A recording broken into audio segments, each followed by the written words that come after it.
This is a response video to Joe St. Egg Benedictus. I thought it would be fun to just do a video. I've been watching a lot of YouTube channels about Bibles and just thought I'd try it out for myself.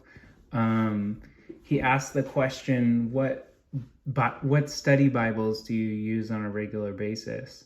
And I definitely don't use all of these every day. But I just wanted to kind of walk through some of the ones that I found really helpful for me in the way that I study the Bible. So starting out, I like to keep things simple, and so I just use the 2019 Book of Common Prayers lectionary, and that tells me what to read every day. I found that really beneficial. If you haven't seen one of these, it's really well done, really crisp, clear pages, and it's just a high quality piece of work. It's based on the ESV. So that being said, I usually use the ESV Premium Thin Line. That was a gift to me by my wife. And so I start out with that.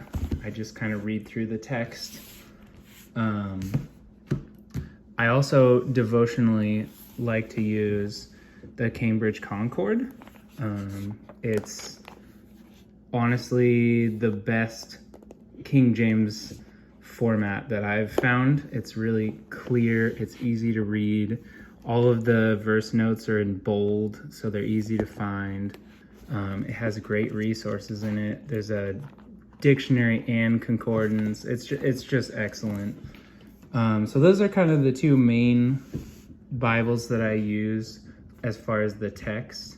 I like to also compare it to the NRSV. This is one of the original printings of the NRSV text. I don't have a New Oxford Annotated Study Bible. I would love to get one because I've found using this has been really helpful to kind of see what the more broad perspective is. My pastor went to Western Seminary, and so I use the New King James Study Bible by Thomas Nelson. A lot of the contributors are from Western Seminary, and so it's kind of fun to see some of the thought, behind the school that my pastor went to. So I often will go to that for some of their notes. I also use the ESV Study Bible. I found this one to be really helpful, specifically when using the ESV text. There's a lot of good contributors to this one as well. Here's some fun ones that I like to use. This right here is a 1964 Thompson chain by Kirkbride. I noticed some interesting documents were glued into this when I got it from the thrift shop. There's a declaration section here, and even a church covenant from the Baptist Sunday School Committee in Texarkana. It's a really interesting Bible. From what I saw in here, these are just my Bible reading checklist. It says, sorry, my camera angle, still learning this. It says, received while in Korea, Monday, 16th of June, 1980. And I thought that was really interesting. It must have been like a missionary's Bible or something. There's a lot of random notes in here. Looks like they took notes on some of their favorite chain references. The Thompson chain is excellent. I really love this Bible. It's fun when you're doing a deep dive into various texts. So that one's been really helpful for me. This one's really fun. I don't know if I necessarily agree with the perspective, but it's kind of interesting to look at. This is also, I believe it's a 67. Yeah, 1967. This is the New Schofield Reference Bible, and this is in pristine condition. I don't know that it was actually read, but the text is so clear. The opacity is amazing in this Bible.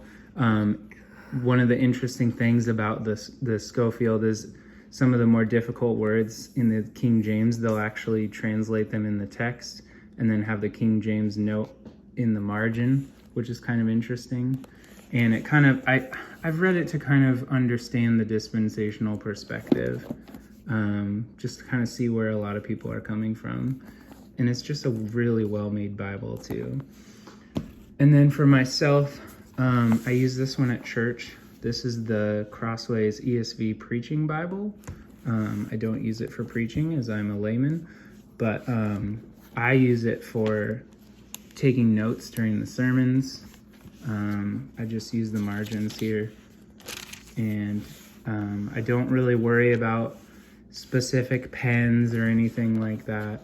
Trying to find, yeah, I kind of use whatever I've got, and I'm not interested in keeping this thing really nice or anything like that. You know, sometimes I'll even use pencil, but it's just kind of nice when I'm going through the sermon to just jot some quick notes. I also just use a Moleskine.